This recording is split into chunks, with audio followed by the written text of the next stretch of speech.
पश्चिम बंगाल विधानसभा चुनाव 2026 अब अपने पूरे शबाब पर है।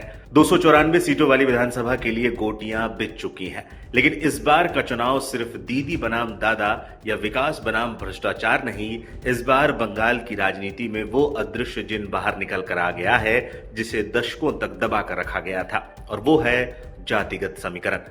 आज सवाल यह है कि क्या बंगाल में बनर्जी, रॉय और चटर्जी का दबदबा रहेगा या फिर सैयद, शेख और खान सत्ता की दिशा तय करेंगे। बंगाल के 7 करोड़ मतदाताओं का मिजाज समझने के लिए इसके जातिगत मकड़जाल को समझना जरूरी है। राज्य में मुस्लिम आबादी करीब 30% है, जबकि अनुसूचित जाति यानी एससी 23% के करीब, ब्राह्मण, कायस्थ और राजपूत जैसे उच्च वर्ण 15 से 20% है। इस बार मतुआ और राजबंशी समुदाय किंगमेकर की भूमिका में है और हर पार्टी इनके आगे नतमस्तक है। क्या कहते हैं आंकड़े?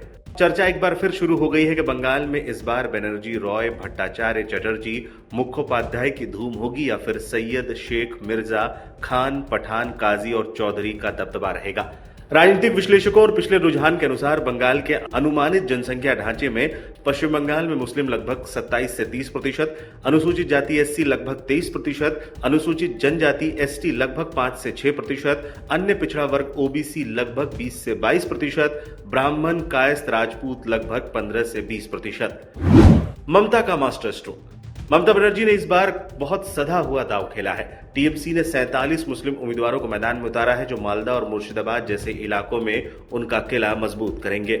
मुस्लिम वोटरों को खुश रखने के लिए संख्या काफी है, क्योंकि मुस्लिम 27% है और टीएमसी परंपरागत रूप से उनका बड़ा हिस्सा पाती रही है।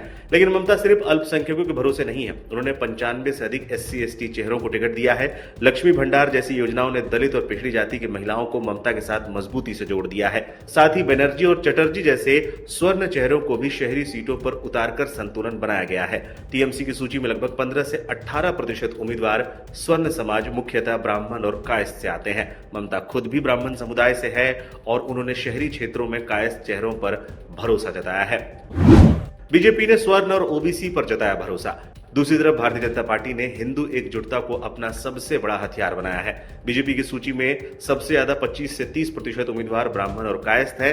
कोलकाता और शहरी इलाकों में कोलकाता इसी स्वर्ण आधार पर भरोसा कर रही है। हालांकि बीजेपी ने मुस्लिम उम्मीदवार कम उतारे हैं, लेकिन राजबंशी और मधुआ समुदाय के जरिए एससी वोट बैंक में सेध लगाने की उनकी रणनीति बेहद आक्रामक है। कांग्रेस और लेफ्ट गठबंधन ने भी जातिगत समीकरण का विशेष ख्याल रखा है। कांग्रेस का मुख्य जोर मालदा और मुर्शिदाबाद में अपने पुराने मुस्लिम वोट बैंक को वापस पाने पर है। कांग्रेस ने करीब 35% मुस्लिम उम्मीदवारों को प्राथमिकता दी है।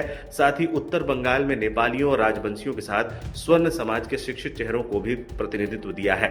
बंगाल में इस बार भ्रष्टाचार बनाम पहचान की लड़ाई। आरजीकर मेडिकल कॉलेज जैसी घटनाओं के बाद शहरी, मध्य वर्ग, खासकर ब्राह्मण और कायस्थों में टीएमसी के प्रति नाराजगी देखी गई। बीजेपी इसी गुस्से को वोट में बदलना चाहती है, जबकि कांग्रेस और वाम दल गठबंधन अपने पुराने मुस्लिम और शिक्षित स्वर्ण वोट बैंक को वापस पाने की जद्दोजहद में है। 2026 का यह चुनाव तय करेगा कि बंगाल की सत्ता की चाबी भद्रलोक के पास रहेगी या फिर दलित और मुस्लिम समीकरणों का नया गठबंधन सत्ता के गलियारों पर राज करेगा। मुकाबला कांटे का है और हर एक वोट जाति के तराजू पर तौला जा रहा है।